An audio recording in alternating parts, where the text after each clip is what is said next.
যাবে তা আমি কখনোই ভাবতে পারি। এত বড় একটা অ্যাক্সিডেন্টের হাত থেকে বেঁচে গেছি, সেটা আজকের পুরো ভিডিওটা দেখলে তোমরা বুঝতে পারবে যে আমার সাথে আজকে কি হয়েছিল। আর হ্যাঁ, তাতে আমার কোনো ক্ষতি হয়নি। আমি ঘুমিয়ে থাকা অবস্থাতে এই ঘটনাটি ঘটেছে। হ্যাঁ, আমাদের বাড়িটি ভেঙে গেছে। সকালে ঘুম থেকে উঠে যতটা না বেশি ভয় পেয়েছি, তার থেকে বেশি খারাপ লাগছে যে আমার ঘরেই কেন হলো, আমার সাথেই কেন এটা হলো। কারণ আমি আমার ঘরটাকে ভীষণ ভালোবাসি। যদি আমাকে জিজ্ঞাসা করা হয় যে তোমার সব থেকে প্রিয় জায়গা কোনটি, তাহলে সেটা বলবো আমার ঘর। আর সেই ঘরটাই এইভাবে ভেঙে যাওয়াতে আমার মনটা প্রচন্ড খারাপ। এখন কি করব, কি হবে, কিছুই বুঝতে পারছি না। যখনই এই ঘটনাটা ঘটেছিল তার পরপরই আমার বাবা একটা মিস্ত্রি ডেকে নিয়ে এসেছিল। কারণ যেভাবেই হোক ঘরটা তো ঠিক করতেই হবে, না হলে এই খোলা আকাশের নিচে থাকতে হবে। যেন কিছুতে এই সিচুয়েশনটা মেনে নিতে পারছি না যে আমার সাথেই কেন হলো। এখন আমার কি করা উচিত?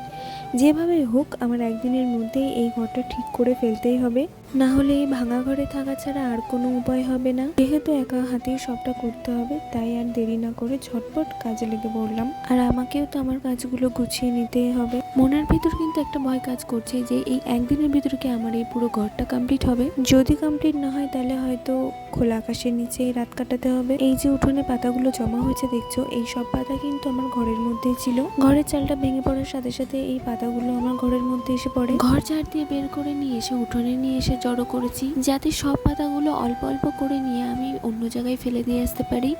আস্তে আস্তে একা হাতেই সবটা করতে হবে।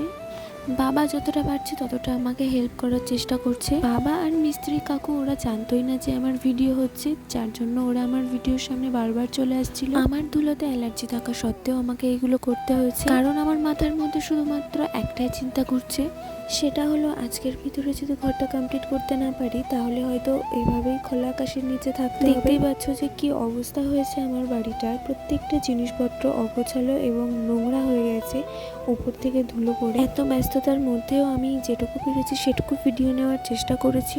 আমি কি বাড়িটা একদিনের মধ্যে তৈরি করতে পারলাম কি পারলাম না, আর সেটা দেখতে হলে পার্ট 2 দেখতে হবে। আর তার জন্য আমাকে সাবস্ক্রাইব করতে হবে এবং কমেন্ট করতে হবে। আর আমি কথা দিচ্ছি, যারা এই ভিডিওতে কমেন্টস করবে তাদের পরের ভিডিওতে প্রত্যেককে আমি মেনশন করব। আর আমাকে সাবস্ক্রাইব করতে ভুলো না। আজকের মতো টাটা।